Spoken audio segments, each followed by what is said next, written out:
Okay, for what we have in the first problem, we're looking at an exponential function whereupon we have y is equal to g of x is equal to 3 raised to the x minus 1 degree. And if we're looking at plotting some points along with drawing an asymptote, we have for this item, we're also looking for the domain and the range. And for what we have, again, with our function,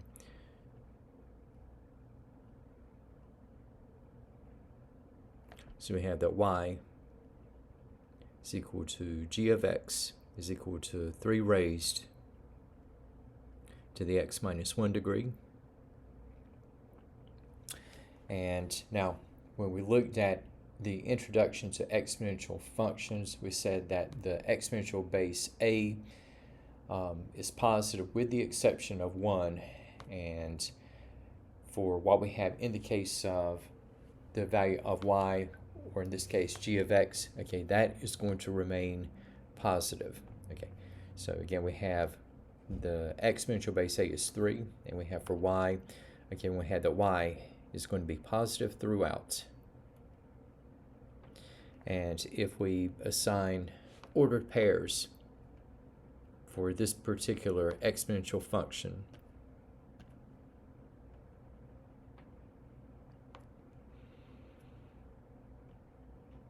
okay, so you have x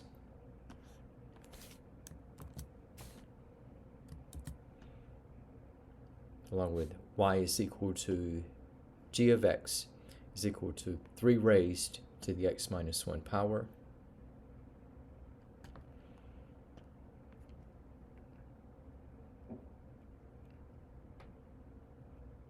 And we'll get to the ordered pairs. And what I think I'm going to do is that I'm just going to assign additive inverses along with 0 for the inputs. And we'll say we have x is negative 2. Then we have negative 1. We'll say we have x is 0, along with x is 1, and also x is equal to 2. Now, for x equal to negative 2, now for the y value, okay, we're going to have 3 raised to the negative 2 minus 1, and you're going to have 3 to the negative 3, and that is going to be the reciprocal of 3 cubed. And for 1 over 3 cubed, okay, that's going to be 1/27. Okay. So we have for x equal to negative 1, we're going to have negative 2 and 1/27. Okay. And for what we have, say for x at negative 1, so we're going to look at plugging in negative 1 for x. So you have 3 to the negative 1 minus 1. So you have 3 to the negative 2. So we have 1 over 3 squared. So that is going to be at 1/9. So we have another small value for y. Okay. And then we have for x at 0. So we have 3 to the 0 minus 1. And that is going to end up 3 to the negative 1. So we're looking at the reciprocal of 3, so we have 0 1/3.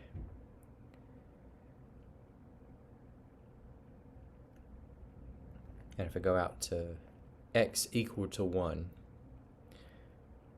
so we have y is equal to 3 to the 0, and any non-zero number to the 0 power, that will go to 1. So we have 1 1. And for x at 2, we have 3 to the 2 minus 1.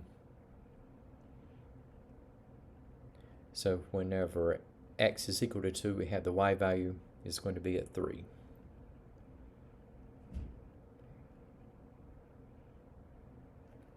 All right. And I could continue to go on, okay, and So if I have like x at 3, y would be 3 squared, which will be 9. And if x is 4, we have 3 to the 4 minus 1, or 3 cubed, which is going to be 27.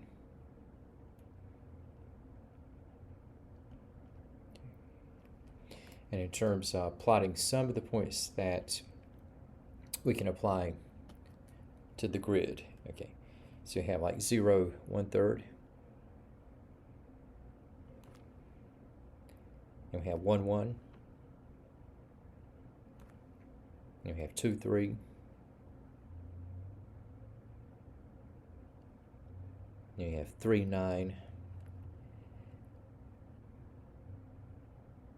okay, and then to the left of the y-axis, okay, you have very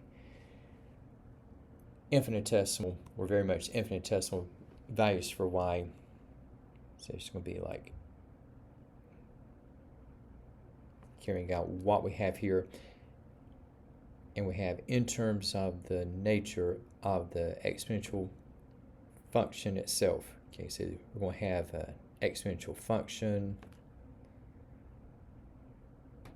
and it's going to be hovering above the x-axis. And in terms of the domain itself, okay, that is going to run endlessly. Now you're going to have an asymptote, horizontal asymptote, okay, at y is equal to 0. Now as for the domain, now the domain we have consisting of the values of x, and those are going to go running infinitely both ways. So the domain we have between negative and positive infinity. As for the range, okay, now again we have y is greater than 0, so we're looking at positive values in this case. So the range, you have those values in y that will be greater than 0. For the second problem, okay, we have y is equal to f of x equal to 5/2 raised to the negative x power.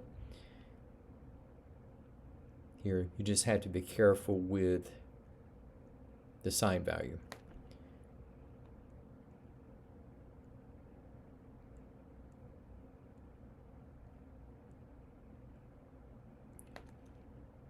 And if we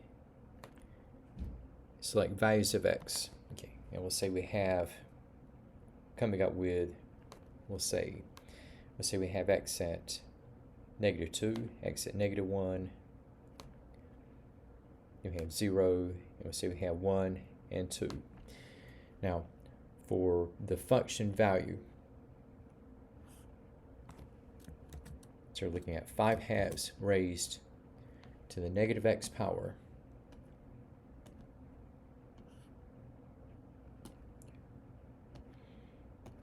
And for what we're going to end up with here, whenever x is -2, y is equal to 5/2 to the negative of -2.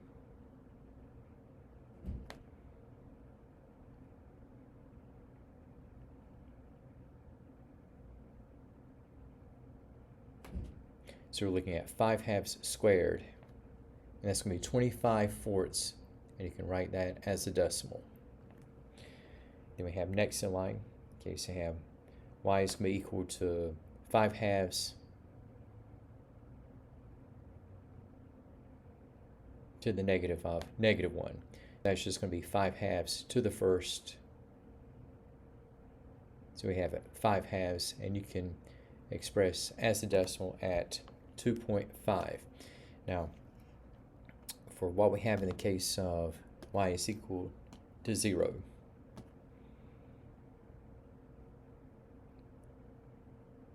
so you got the negative of 0, but negative of 0 is still going to be 0. Here we have a situation where we have a non-zero exponential base raised to the 0 power, and so that will come out to 1. And then we have, for x equal to 1, we will have 5/2 to the -1. And so we're looking at the reciprocal of 5/2. Okay, so y is going to be equal to 2/5. And as a decimal, we have at 0.4. And then we have for x equal to 2,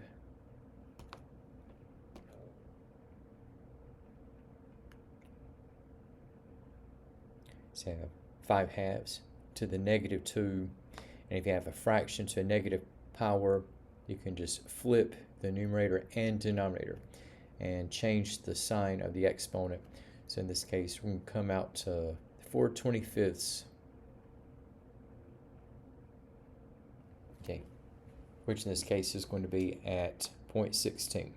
So we have, in the case of the ordered pairs,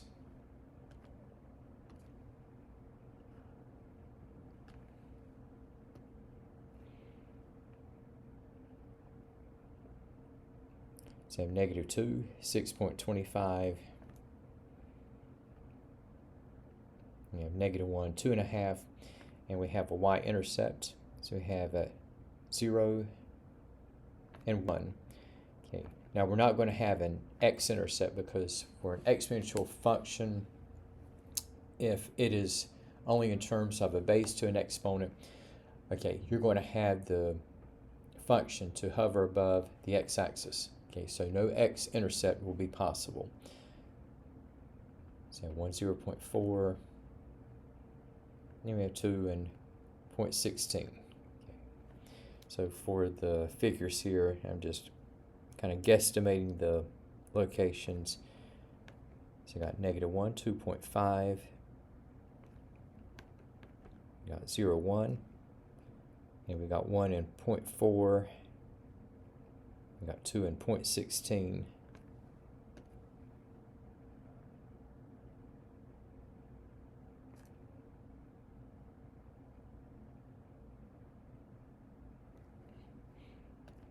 And again, just for this curve, okay, it is going to hover above the x-axis. And I will just throw in the horizontal asymptote, y is equal to 0. And the graph of y is equal to 5/2 to the -x will remain above the x-axis. And again, just to mention extra items here. Okay, so the domain of this function, we're still going to have the set of all real numbers. Again, for the range, you're looking at all values of y greater than 0. For question number 3, okay, now we have a radioactive substance, cesium-137, that has a half-life of 30 years. It says in this problem that the amount A of t in grams of a sample of cesium-137 remaining after t years is given by the following exponential function. Okay, so you have A of t is equal to 934 times 1/2 to the t over 30. And it says to find the initial amount in the sample and the amount remaining after 50 years. So for the initial amount, okay, we're looking at the amount whenever the time t is equal to 0. Okay, so for the initial amount,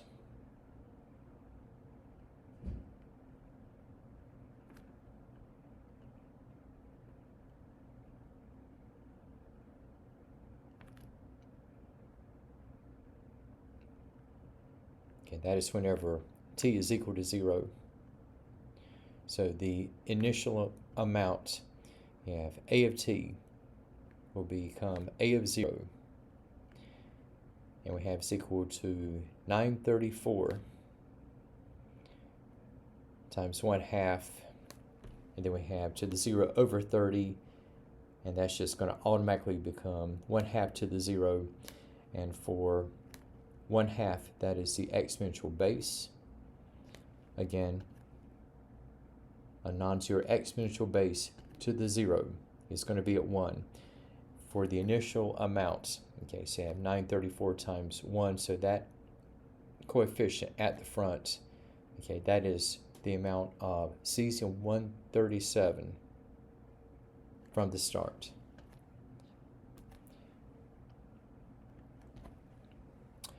After 50 years,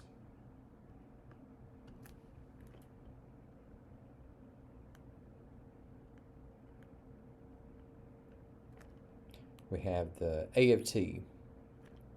This will become A of 50. And we have is equal to 934 times 1/2 to the 50 over 30. Now, you can technically reduce the 50 over 30 to 5/3. Now, for 1/2 to the 50 over 30, or 1/2 to the 5/3,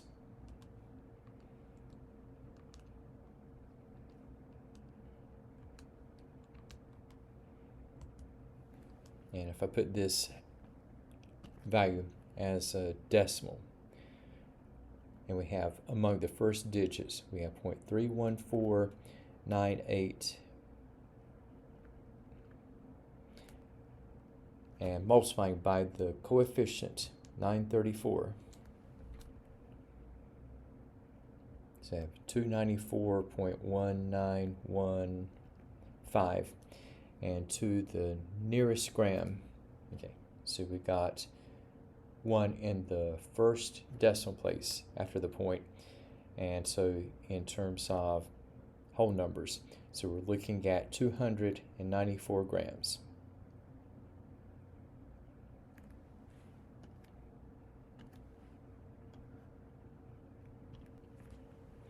For what we have in the case of item number 4, we have another exponential function, and we have in this item, we have d of h representing the number of milligrams of a drug in a patient's bloodstream h hours after the drug is injected. Okay, and we have with this equation, now we're looking at two items here. Okay, we're looking at the initial amount and the amount of the drug after 6 hours. So for the initial amount, okay, we're looking at, in this case, we're looking at d at time t is equal to 0, so you have d of 0. And we have 20 times e to the negative 0.4 times 0. And with the exponential base e, that is to the 0. Again, non-zero base to the 0 power is going to go to 1. And we have 20 times 1, which would be equal to 20. So the initial amount is going to be 20 milligrams. Now, after 6 hours, so d of h becomes d of 6. And we have 20 times e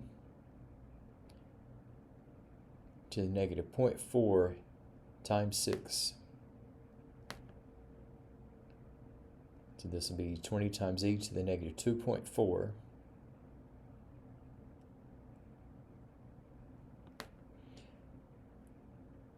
And for e to the negative 2.4,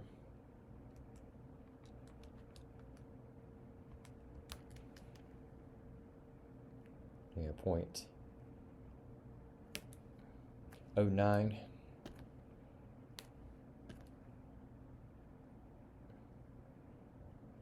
.1717. And for what we have in the follow through, okay, so we have among the first digits, okay, so we have 1.8143, and it says to round to the nearest hundredth. So we have in the hundredths place, okay, we have 1 in that position, and the 4 alongside it signals that we have rounding down. So after 6 hours, the amount of drug in the patient's bloodstream will be to the nearest hundredth 1.81 milligrams.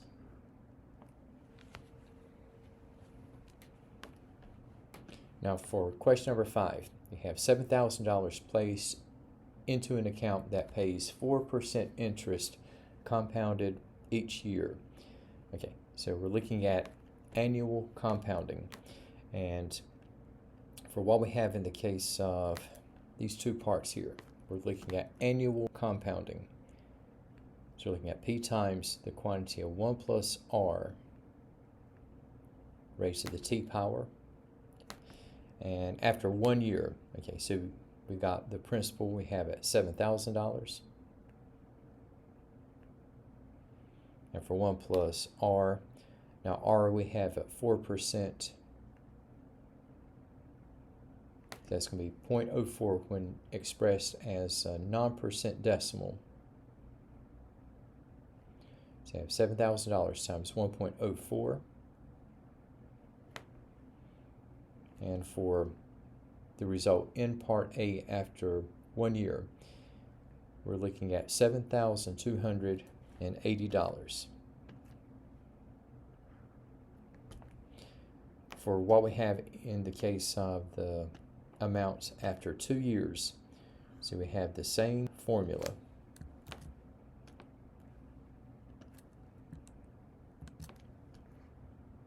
And this time, whereupon we have $7,000 times 1.04 raised to the second, since we have the time t to be 2 years.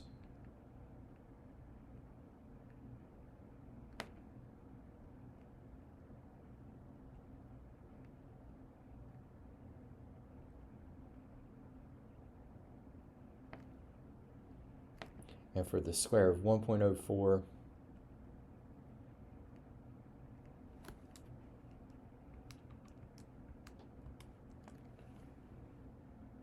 so 1.0816.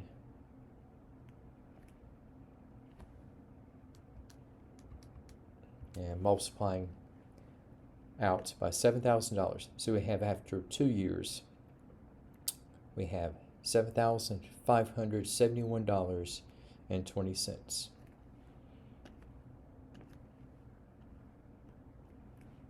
For item number 6, we have a certain forest covers an area of 3,800 square kilometers. And it says, suppose that each year this area decreases by 8.5%. And it's asking what will be the area after 8 years. And it says to round your answer to the nearest square kilometer. Okay, so we're looking at decreasing by 8.5%. Now there are various ways that you can look at this, but in terms of what we can use as setting up an exponential base, now there's shrinking.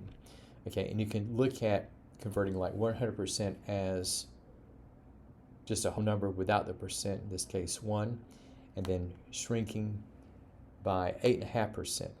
So we can convert 8.5% to a non-percent decimal, where we have a 0.085. And what's going to happen here is that, say like the first year, you're losing 8.5%. So after the first year, looking at 91.5% of what it was before. And now for what we've got now for the area after a certain amount of time. Okay, so we have, starting out with the forest, we have 3,800 square kilometers. And then over time, okay, you're looking at losing 8.5%, or where you have, with each passing year, okay, you're going to have the area to be 91.5% of what it was the year before. So we have 3,800 times 0.9915 raised to the t power. And after 8 years, we're looking at a of 8 is equal to 3,800 times 0.915 to the 8th power.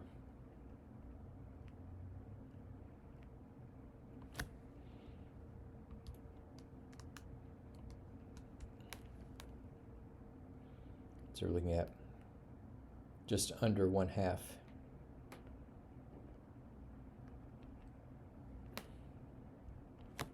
And taking that times 3,800. So we're looking at 1867.03, and to the nearest square kilometer. So we're looking at 1867. For question number 7. Now we're looking at a continuously compounding situation. And we have a loan program that offers an interest rate of 4.5% per year. And assuming no payments are made, how much would be owed after 4 years on a loan of $2,900? Okay, so we have for continuous compounding.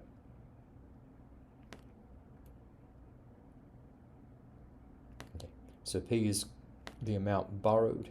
So we have $2,900. And for e to the r times t, now r we have at 4.5%. And as a non-percent decimal, we have 0.045.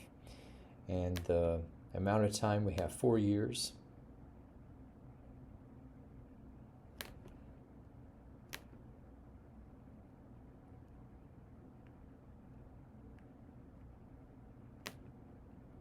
And for 0.045 times 0.4, say 0.18, and taking e to the 0.18, you have a number very close to 1.2. So you have $2,900 times 1.19721, and keeping the rest of the digits.